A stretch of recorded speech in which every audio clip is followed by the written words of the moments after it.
안녕하세요. 오늘도 사연 살롱을 찾아주셔서 감사합니다.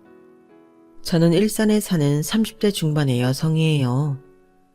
며칠 지나면 외할아버지가 돌아가신 지 1년이 되는 날이네요. 그리고 일주일 후면 제가 이혼 서류를 전 남편한테 보낸 지 1년이 되는 날이 되고요. 오늘은 제가 허심탄회하게 여러분들에게 제 이혼 이야기를 해볼까 해요. 제 이야기를 들으면 왜 처음부터 그렇게 사람을 무시하는 사람들과 연을 맺었느냐고 하실지 모르겠어요. 그게 결국 제 이혼의 가장 큰 원인이 되기도 했으니까요. 저를 그토록 무시한 사람은 바로 시어머니였어요. 그런 시어머니를 늘 이해하라고 한 남편이 그 다음 원인이었고요. 제가 외할아버지 밑에서 자랐거든요. 엄마와 아빠는 양가가 반대하는 결혼을 했고 저를 낳고도 몇 년간 양쪽 집안에 외면을 당하셨대요. 두 분이 외롭게 살다가 결국은 크게 싸우고 헤어지셨고요. 그러고 얼마 안 돼서 엄마는 돌아가시고 저는 외갓집에 가게 됐는데요. 아빠가 데리고 오고 싶었지만 친가 할머니가 너무 심하게 반대했고 또 그 즈음에 아빠가 재혼을 준비 중이었대요. 이런저런 일이 겹쳐서 저는 외가에서 자라게 된 거죠. 외가에서는 제가 외롭거나 부모 없이 천덕꾸러기로 자란다는 느낌이 들지 않게 정말 잘해주셨어요. 제가 초등학교 6학년 때 돌아가신 외할머니는 늘 제 머리를 매만져 주시며 따뜻하게 바라보셨는데 그 기억이 정말 선명해요. 양계장과 과일농장을 함께 운영하고 계셨던 외할아버지는 제가 기죽을까봐 동네 젊은 부모들한테 요즘 애들 뭐 사줘야 되는지 물어보시기까지 하셨대요. 이건 나중에 제가 다 크고 나서 들은 이야기지만요. 그래서 저는 한 번도 유행이 뒤처지지 않게 없는 게 없이 다 갖추고 학교를 다녔어요. 활발하고 친구들과도 잘 어울렸고요. 그래도 친구들이 부모님과 함께 있는 모습을 보면 저도 모르게 위축이 된 건 사실이었어요. 부럽고 그 순간만큼은 세상에서 제일 외로운 사람이 된 것 같았죠. 그런 생각을 외할아버지한테 들키지 않으려고 애썼고요. 아빠와 다시 만나게 된 건 대학에 들어가고 나서부터였어요. 더 일찍 저를 만나고 싶었지만 여건이 허락하지 않았다고 해요.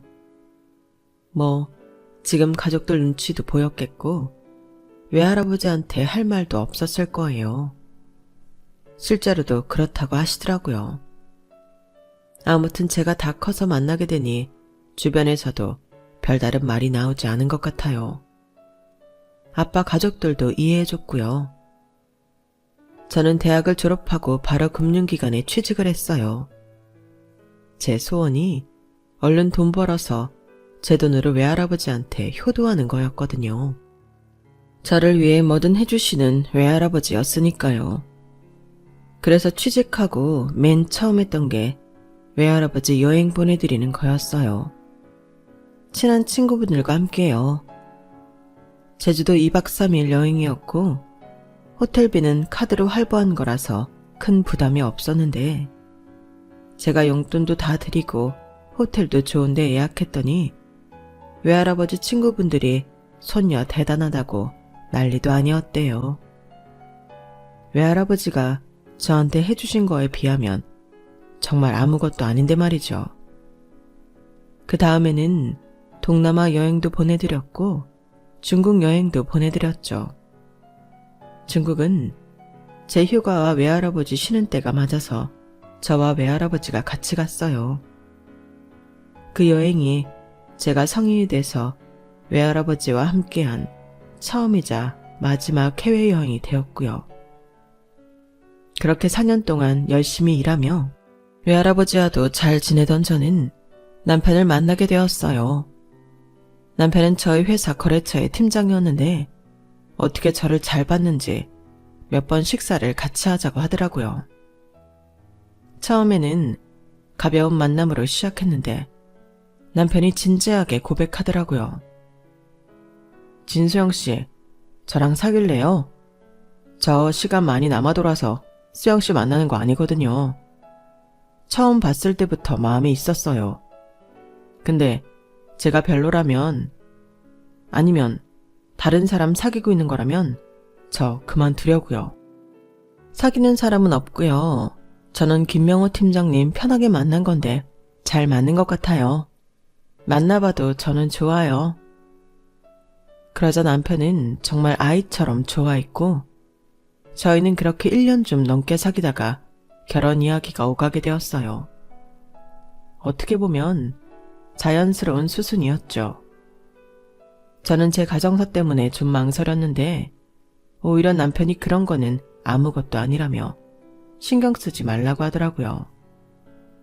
결혼 전에 아빠와도 따로 만났었는데 나중에 제가 이혼한 후 아빠는 속상해하며 이렇게 말씀하셨어요.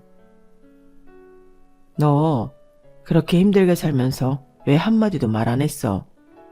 너랑 같이 못 살았어도 아빠는 아빠잖아. 어디 그딴 시어머니가 다 있냐? 요즘 세상에. 못돼 처먹었다는 말이 진짜 딱 어울리는 것들이야. 아빠가 알면 외할아버지도 알게 될 텐데 그러면 외할아버지가 어땠을 것 같아? 난 그래도 시어머니 짤이 사납게 생겼다고 걱정하셨잖아. 에휴, 내가 적극적으로 말렸어야 됐는데 애비 노릇 못한 죄로 나서지 않은 게 더 큰 죄 같다. 그런 말 마. 이제 다 지나간 일이고 나 이제 이렇게 아빠랑 같이 지낼 수 있는 것만으로도 정말 좋거든. 앞으로도 잘 살면 되지 뭐. 미안하다 수영아. 네가 마음고생한 게 다 아빠 잘못인 것 같아서 너무 미안해. 아니야. 그 사람들이 이상한 사람들인 거야. 아빠가 그랬잖아. 못돼 처먹었다고. 그런 인간들이라서 그래. 아빠 잘못 아니야. 저는 이혼 후 아빠 집하고 가까운 곳으로 이사를 해서 살고 있어요. 솔직히 아빠에 대한 원망이 아주 없다고 할 수는 없었는데요. 아빠와 전보다 더 자주 만나 이야기를 나누며 아빠도 힘들었던 것을 이해할 수 있게 됐네요. 또 어쩌다 보니 아빠 가족분들하고도 가끔 만나게 됐는데 그분들이 평생 저와 엄마에 대한 미안함을 갖고 있었고 저를 한시도 잊지 않았다고 하더라고요.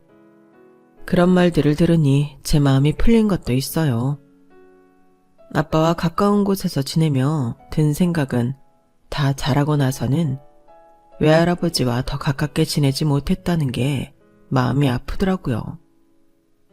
제가 대학을 졸업하고 외할아버지한테 가서 그쪽에서 취직해서 살겠다고 한 적이 있었거든요. 그때 외할아버지가 크게 반대하셨어요. 제가 하는 건 무조건 지지해 주시던 외할아버지가 유일하게 안 된다고 하신 거였죠. 그래서 그럼 같이 서울에서 살자고 했었네요. 할아버지, 그럼 나랑 같이 서울 가자. 나 할아버지랑 너무 오래 떨어져 있었던 것 같아. 인석아, 그런 말 마. 그럼 이 닭들하고 과일은 다 어쩌고. 다른 분들이 하시면 되지. 말하자면 할아버지는 사장이나 다름없잖아. 이놈아, 사장이 회사 비우면 그 회사는 끝이야. 그런 말 말고 젊은 사람 일자리 많은 데에 가서 네 능력 펼치고 살아.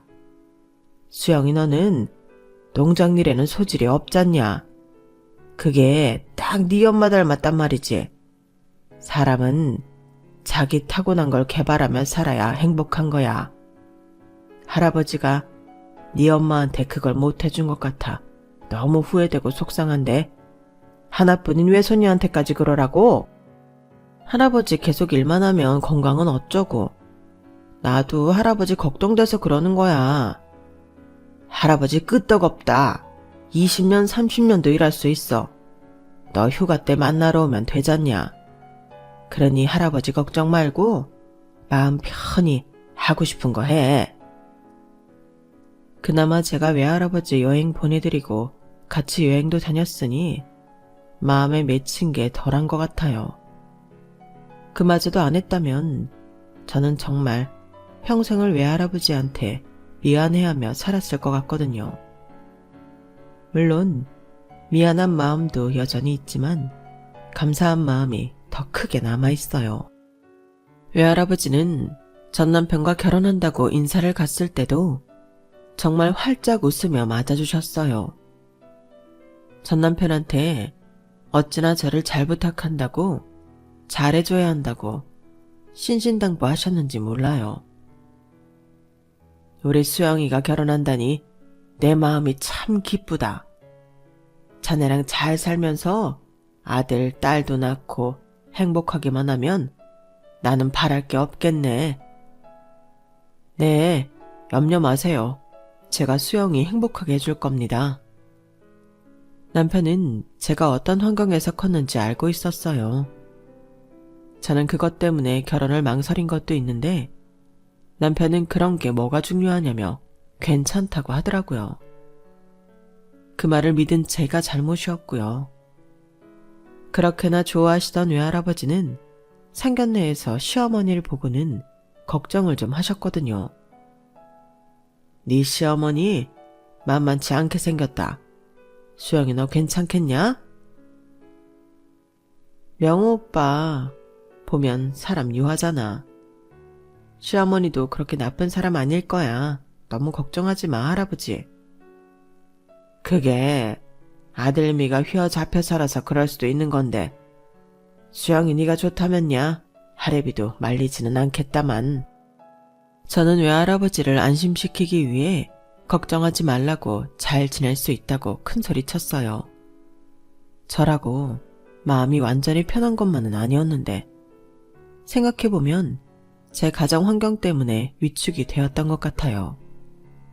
누가 됐든 저 좋다고 결혼하자고 하면 그 사람이 어떻든 그 사람 부모가 어떻든 제가 감수해야 한다고 생각했던 거죠. 제가 그만큼 꿀리고 들어간다 싶었네요.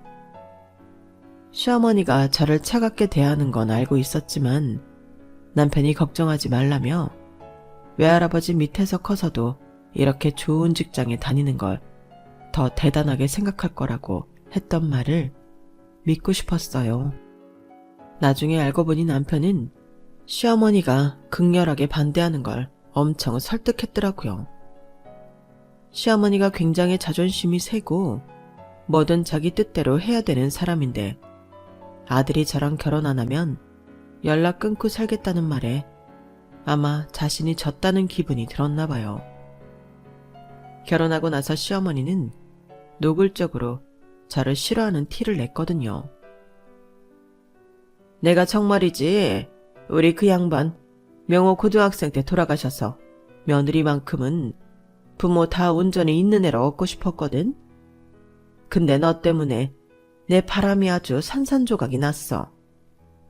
네가 어떻게 명호를 흘렸는지 모르겠지만 나는 어림없다. 시어머니는 결혼 전에도 제가 신혼집까지 책임져야 한다고 외할아버지한테 돈으로 압박을 했었어요. 마치 그 정도는 해줄 수 있는 집이어야 결혼시킬 수 있다는 식으로요. 그때 제가 나섰죠. 어머니, 신혼집은 제가 모은 돈으로 해결할 수 있어요. 제 직장이 대출도 잘 돼서 대출 조금만 더 받으면 되고요. 저랑 오빠랑 결혼은 저희 힘으로 하기로 했으니 그런 말씀은 안 하셔도 될 것 같아요. 어머니도 저희 결혼이 금전적으로 보태기 어렵다고 하셨다면서요. 그래서 저희가 그렇게 결정했어요. 너무 걱정 마세요. 그때 시어머니가 저를 보는 눈초리가 심상치 않았는데 아마도 제가 더는 돈 얘기를 못하게 막았기 때문이었을 거예요. 그래도 저는 외할아버지가 제 결혼 비용을 고스란히 독박 쓰고 있는 걸 볼 수는 없었네요. 아빠가 돈을 보태주겠다고 했지만 제가 한사코 거절했고요. 네 시어머니 보니 너를 마치 고아인 것처럼 대하는구나. 나 참 멀쩡하게 내가 있는데도 그런데 결혼해서 너 괜찮겠냐? 자기도 남편이 일찍 갔는데 남의 집 자식한테 이러는 거 보니 인성이 의심스럽다.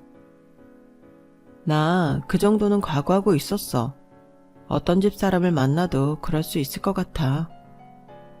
그렇게 말하니 아빠가 또 미안하구나. 어쩔 수 없는 일인데 미안하다고 하지 마. 아빠도 사정이 있었잖아. 아무튼 그래도 너네 결혼을 반대는 못하는 거 보면 김서방이 너랑 결혼하겠다는 뜻이 확고한 것 같구나. 아무튼 나는 너 마음고생할까봐 그게 걱정이다. 나한테 주어진 숙제니까 어쩔 수 없지. 걱정하지 마.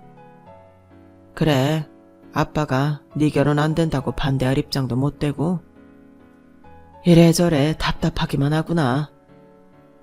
너무 걱정하지 마. 시간이 지나면 다 괜찮아질 거야. 사람이 친해지고 정도 들면 또 변하는 거니까. 제가 결혼은 무조건 저와 남편이 모은 돈으로만 할 거라고 했음에도 외할아버지는 제 이름으로 된 통장을 주셨고 아빠도 제 앞으로 들어놓은 적금을 찾아서 주셨어요.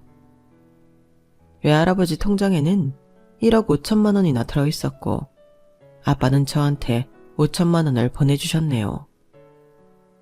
돈 액수가 많은 것도 놀랐지만 그보다도 저는 두 분의 마음이 느껴져서 정말 든든했어요.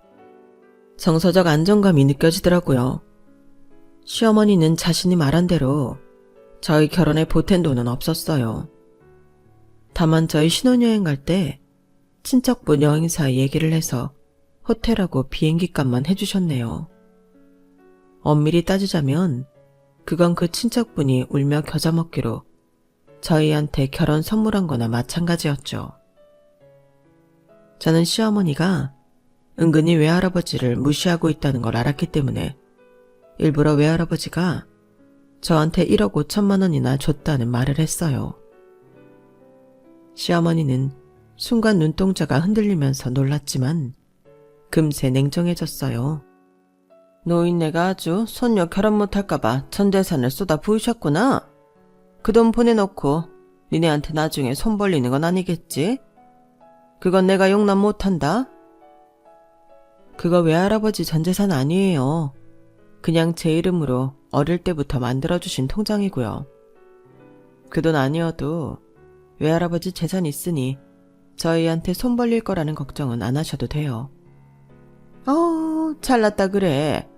어쨌든 네 외할아버지 꼬깃꼬깃 모아놓은 돈 아니겠냐? 시골에서 농장이나 하는 양반이 뭐 그리 풍족하다고 그렇게 자존심을 내세우니? 니들한테 신세만 안 지면 그만이다.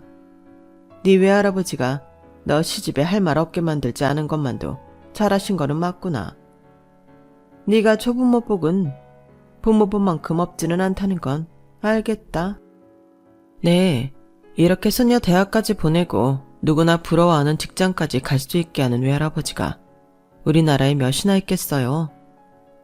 저 외할아버지 복 많은 거예요. 외할아버지 덕분에 저희 신혼생활에 비자금 생긴 거니 명호 오빠도 제 덕보고 살 거예요.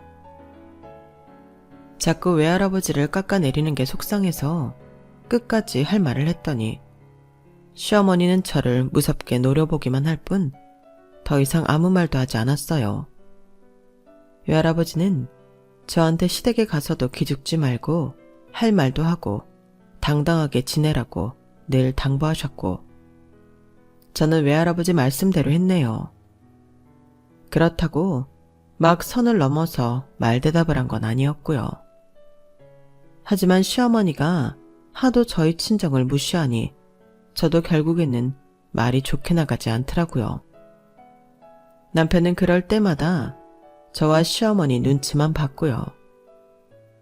이런 일이 쌓이다 보니 몇 달 안 돼서 남편과도 계속 싸우게 됐어요. 부부 사이에도 좋지 않은 영향을 미치게 된 거죠. 제가 아무리 시어머니한테 잘하려고 매주 시댁에 가서 시어머니 하자는 대로 해도 꼭 가슴에 가시 박히는 말로 저와 친정을 모욕했어요. 그러다가 외할아버지가 허리 디스크 때문에 서울 병원에 오실 일이 있었는데 시어머니가 갑자기 저를 부르더라고요. 예, 나 친구들 만나러 가야 되는데 반찬 하나씩 하기로 했거든? 네가 와서 반찬 좀 만들어라. 아니, 김밥 싸라, 김밥. 며느리 들였다고 뭐 제대로 하지도 못했는데 며느리가 만든 김밥은 먹어보게 해줘야지 않겠어? 어머니, 제가 지난주 말씀드린 대로 오늘 외할아버지 서울 병원에 오셔서 거기 가봐야 해요. 병원 진료 끝나고 입원할지 말지 결정도 해야 돼서 제가 같이 있어야 되거든요. 죄송하지만 오늘만 어머니가 해놓으신 반찬 가져가시면 안 될까요? 일반적인 상식으로는 그러면 그렇게 하라고 하지 않나요? 사돈집 안에 자기보다 나이도 더 많은 어른 일이잖아요. 그런데 시어머니는 그렇지 않았어요. 아주 불쾌하다며 이러더라고요. 나는 말만 그런 줄 알았지. 진짜 네가 병원까지 갈 줄은 몰랐다. 아니, 네 외할아버지가 애도 아니고 병원 진료 혼자 못 보시는 거 아니잖니? 혹시 거기에 우리 아들 대동하는 건 아니지? 우리 아들 시간 괜히 뺏지 마라. 어머님 아들 시간 안 뺐고요. 그렇게 따지면 어머니도 혼자 반찬 만드실 줄 알잖아요. 왜 꼭 저한테 하라고 하시는데요? 어머니, 저한테 외할아버지가 어떤 분인지 아실 텐데 그런 식으로 말씀하신 건 아닌 것 같아요. 아유, 이래서 나이 드신 양반들은 얼른 돌아가셔야 돼. 애들 앞길 막는 것도 아니고 괜히 시간만 뺐잖아. 어머니, 지금 저희 외할아버지 돌아가시라고 하시는 말씀이세요? 내가 언제 그렇댔니? 말이 그렇다는 거지. 그럼 어머니도 저희 앞길 막지 않게 얼른 돌아가셔야 된다는 생각하고 계시나 봐요. 야, 너 그게 무슨 뜻이냐? 나 죽으라는 거냐? 저도 말이 그렇다는 거지. 어머니 돌아가시라는 거 아니었어요. 저게 진짜 못 베어먹고 자란 티를 내느라 저러지. 아, 네가 그러니 돌아가신 네 엄마 욕먹이고 네 아빠 욕먹이는 거야. 알아? 네, 그건 어머니 생각이니까 어쩔 수 없고요. 그래도 외할아버지한테만큼은 함부로 말씀하지 말아주세요. 지금 저나 오빠 주변 친구들보다 마음의 여유 갖고 사는 거 다 외할아버지가 주신 통장 덕분이거든요. 어머니, 저희 결혼하는데 뭐 해주셨어요? 없잖아요. 그러니 외할아버지한테 그러지 말아주세요. 시어머니는 할 말이 없으니 제가 못돼 먹었다는 말만 반복하다가 전화를 끊더군요. 저는 그때부터 시어머니한테 잘하기로 한 마음을 싹 접었어요. 아니, 전혀 하고 싶지 않았어요. 그래서 매주 주말마다 시댁에 가지 않았고 꼭 필요한 일이 있을 때만 갔죠. 남편은 은근히 불만을 내비쳤지만 대놓고 말은 하지 못했어요.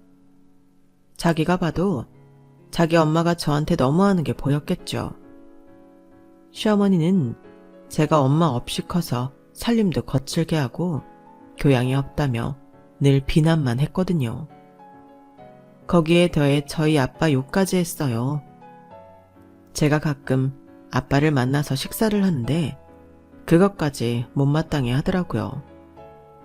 어떨 때는 아빠가 남편도 같이 부를 때가 있었는데 시어머니는 남편이 아빠를 만나러 가는 걸 그렇게 싫어했어요. 아니, 널 키워주지도 않은 양반을 우리 명호가 뭐하러 만나러 가야 되는데? 그것도 나 만나러는 오지도 않으면서 둘이서 쌍으로 네 아빠를 보러 간다는 게 말이 되냐? 남편이 듣기에도 시어머니 말이 심했는지 얼른 말을 막더라고요. 엄마, 내가 언제 장인어른 뵌 적 있다고 그래. 결혼하고 딱 한 번 배웠고 이번이 두 번째야.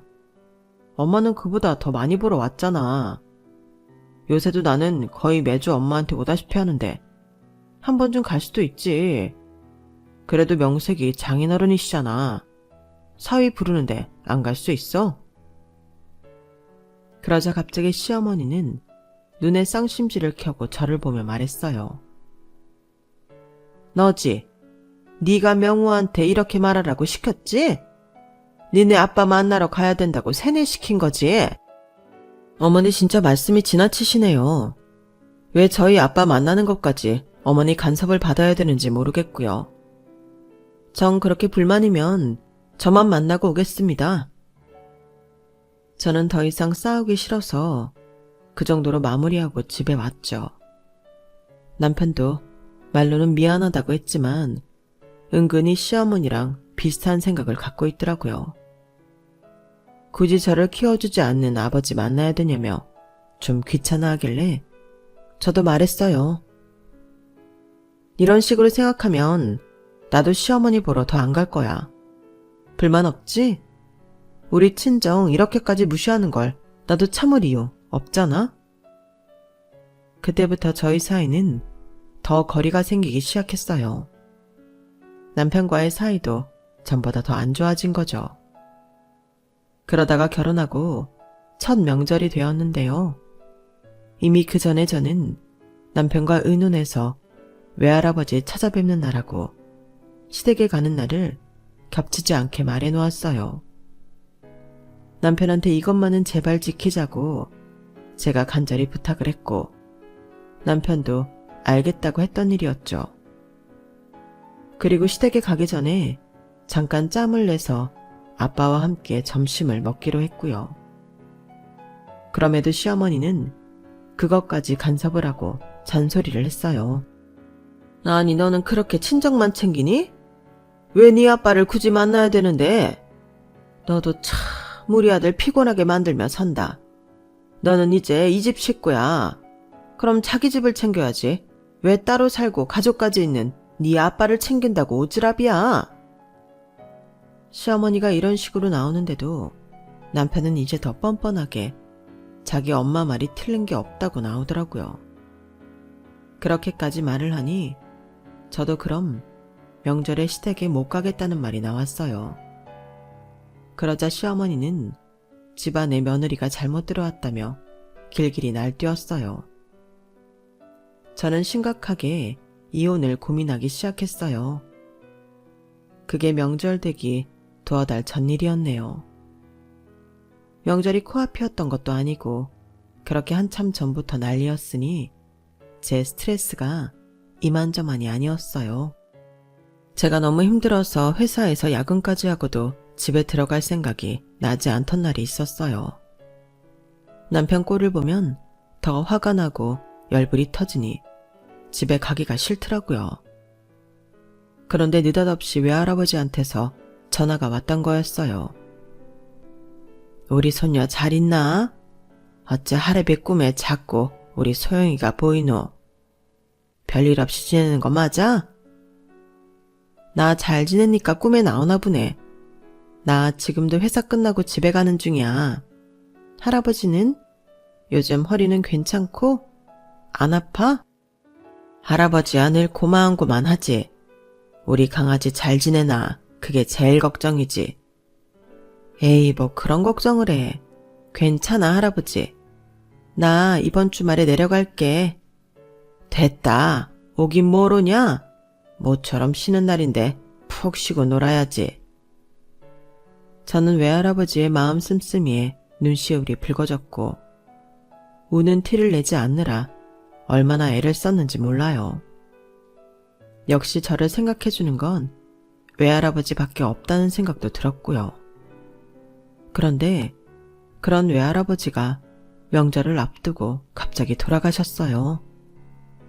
여느 때나 다름없이 새벽에 일어나셔서 농장에 나가셨는데 갑자기 쓰러졌다는 거였어요.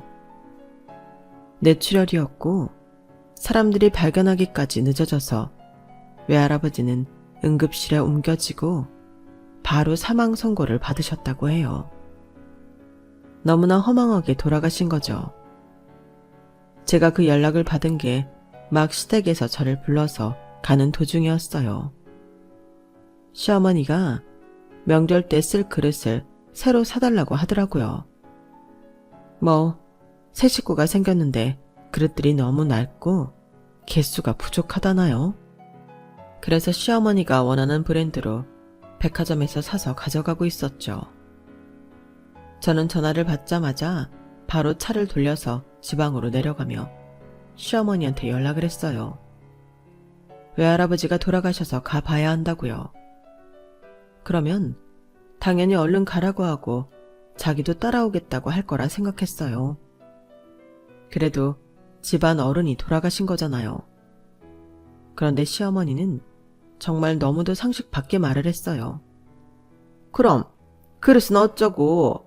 그릇은 나한테 주고 가야지. 어머니, 지금 저희 할아버지 돌아가셨다니까요? 예, 네 외할아버지 언제 돌아가셔도 이상하지 않을 양반이었다. 나이는 90 다 돼가서 마음의 준비는 하고 있었던 거 아니냐? 그거 몇십 분쯤 늦는다고 뭐 큰일 나니? 그 정도면 니들 평간호 안 시키고 아주 잘 돌아가신 거다.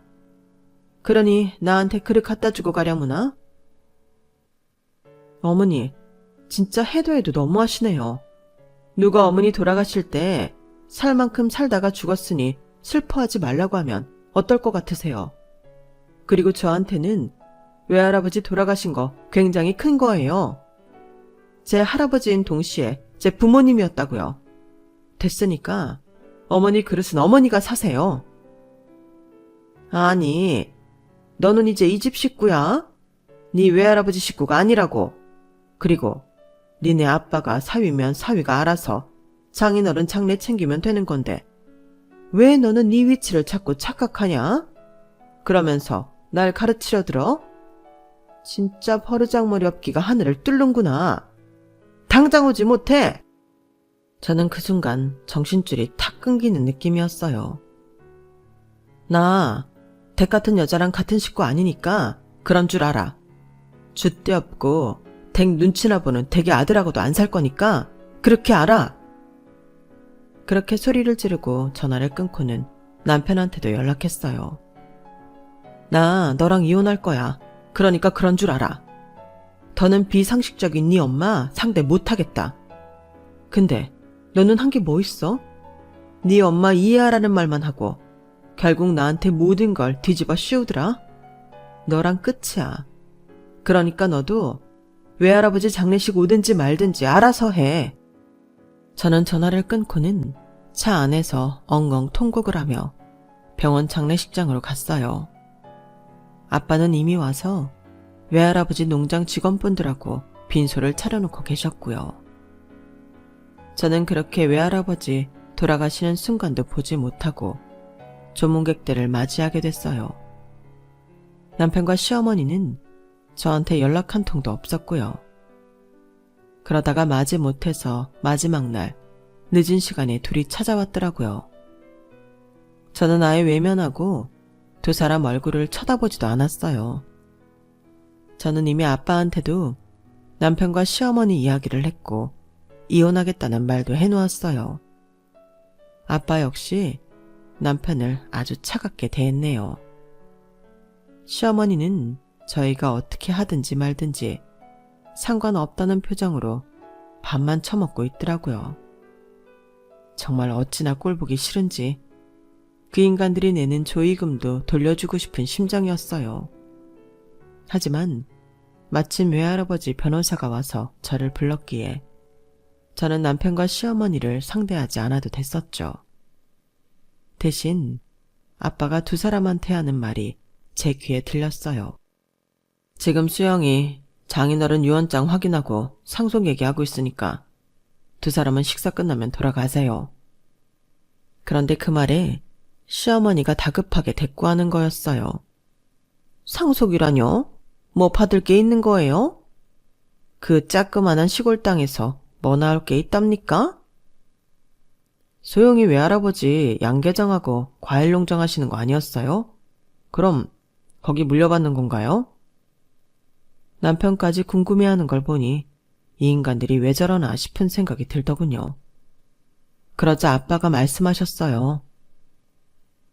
장인어른 양계장하고 과일농장? 그거 농업법인회사야. 자네 그건 몰랐나 보군. 사부인께서도 뭘 잘못 알고 계시고요.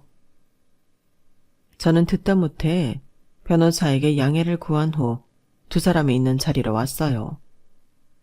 됐어요, 아빠. 상대하지 마.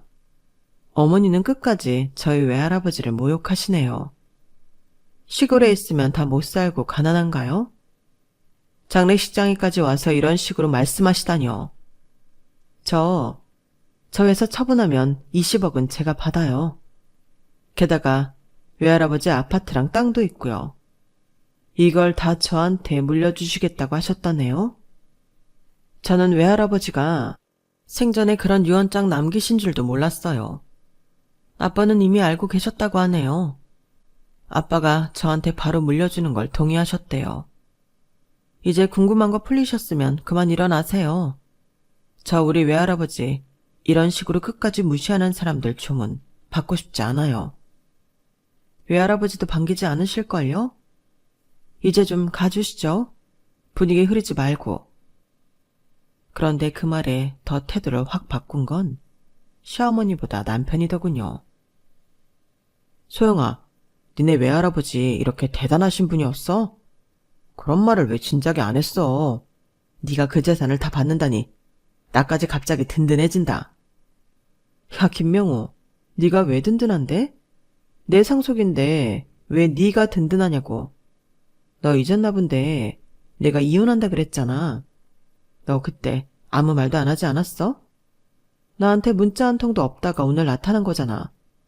그것도 맞지 못해서.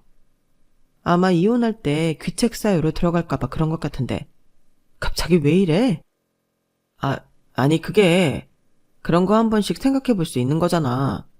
이혼이니 뭐니 하는 거 살다 보면 한 번쯤 다 그런 생각 한다더라. 그렇다고 무슨 진짜 이혼이야. 그건 안 되지. 남편의 말에 옆에서 시어머니도 끼어들었어요. 명호 말이 맞다, 얘. 네가 우리 집 며느리 된 지 얼마나 됐다고 이혼이야. 너 여자가 이혼해서 사는 게 어디 쉬운 줄 아니? 안 그래도 너 외할아버지 손에 자란 것 때문에 눈총 많이 받아. 거기다 돌싱까지라는 딱지까지 붙일래? 너 명호랑 이혼하고 살면 재미없다. 그럼 말도 안 되는 소리 하지 마라. 그러자 아빠가 테이블을 손으로 탕 치면서 큰 소리를 냈어요. 뭐가 어쩌고 저쩌요? 우리 딸이 누구한테 눈총을 받는답니까? 이날이 때까지 댁들 만나기 전에는 이런 취급 받아본 적 없는 애예요. 내가 잘 알아요. 장인어른이 얼마나 귀하게 키우고 구김살 없이 키웠는데. 내가 소영이 친구들 다 만나봐도 소영이 외할아버지랑 살았다고 그걸로 눈치 주는 사람 한 명도 없었습니다. 댁들만 이러지, 댁들만. 댁들 같은 인간하고 사느니 차라리 돌싱 소리 듣는 게 낫습니다. 그리고 요즘 같은 세상에 돌싱이 흠입니까? 아빠의 고함 소리에 장례식장 사람들 시선이 전부 시어머니와 남편한테 쏠렸어요. 두 사람은 어쩔 줄 몰라 하더군요. 이번에는 제가 말했어요. 진짜 마지막까지 흉한 모습 보여주네요. 와, 진짜. 내가 진작에 정 다 떨어졌는데 오늘로써 단 한 방울의 후회도 남지 않게 해주네요. 정말 감사합니다. 댁들 이러는 거 우리 외할아버지 재산 있다는 말에 이러는 거잖아. 진짜 신물나고 징그러운 인간들이네. 이봐요 아줌마. 집에 가서 댁 아들 이혼 변호사나 잘 알아보세요. 웬만한 사람 아니면 안 될 테니까. 알겠어요? 아빠도 작정한 듯 한 말씀 더 하셨어요. 보아하니 당신들 우리 딸을 무슨 천의 고 하나 되는 것처럼 취급했던데 멀쩡히 아빠 있고 외할아버지 있는 애한테 무슨 짓입니까? 김서방, 자네는 진짜 한 대 치고 싶지만 내가 장인어른 가시는 길이라 참는 줄이나 알게. 꼴 보기 싫으니 네 어머니 모시고 당장 나가. 그러자 시어머니는 아빠 손을 붙잡고 사정하기 시작했어요. 아우 사돈어른 왜 이러십니까? 저희 때문에 섭섭한 게 있으시면 푸시면 되잖아요. 제가 부족해서 그랬습니다. 용서하시고 애들 이혼 말려주세요. 아빠는 시어머니 손을 탁 쳐내며 말씀하셨어요. 됐습니다. 이제 와서 그런 말 한들 그게 진심이 아니라는 것 정도는 저도 압니다. 우리 딸도 알고 여기 있는 사람 다 알 겁니다. 당신이 우리 장인어른 재산 노리고 이러는 거. 주변 사람들이 매서운 눈으로 시어머니와 남편을 노려보자 두 사람은 허둥지둥 자리를 떠났어요. 장례를 다 마친 후에 저는 바로 이혼 서류를 남편한테 보냈지만 남편은 끝까지 도장을 못 찍겠다고 버티더군요. 그래서 저는 그동안 저한테 어떤 부당한 대우를 했는지 일일이 증명해서 위자료 청구 소송을 냈어요. 처음에는 남편이 어디 한번 해보라며 큰소리 치더니 나중에는 위자료를 안 내려고 아주 이런 말 저런 말로 저를 회유하려 들더라고요. 저는 끝까지 안 받아주고 소송을 진행했고 남편은 결국 한 푼도 못 받고 저한테 돈만 줘야 하는 걸로 이혼 소송은 끝이 났어요. 남편하고 시어머니가 분해서 어쩔 줄 몰라 하던 모습을 보고 어찌나 속이 시원하던지요. 저는 그 후에 아빠가 사시는 곳으로 이사를 와서 살고 있어요. 직장에서는 조금 거리가 있지만 그래도 이제 이 땅에 남은 유일한 저의 피부치가 아빠니까요. 아빠는 제가 이혼하게 된 걸 본인 탓이라고 하시며 마음 아파하셨지만 저는 인생 공부 잘했다며 아빠를 위로해드렸어요. 실제로도 그랬고요. 저는 앞으로 더 잘 살 것 같거든요. 회사도 잘 다니고 있고 외할아버지가 주신 재산도 있으니 무서울 게 뭐 있나요? 게다가 옆에 아빠도 있잖아요. 요즘은 아빠 가족분들도 제 편이 되어주신 것 같아 정말 마음이 든든해요. 그럼 저 앞으로 더 잘 살라고 응원해 주시길 부탁드리며 제 이야기 마칠게요. 들어주신 분들 모두 감사드려요. 다들 행복하세요. 여러분, 사연 댓글에 응원과 현명한 조언 부탁드려요. 좋아요와 구독은 저에게 큰 힘이 됩니다. 오늘도 좋은 일 가득하세요.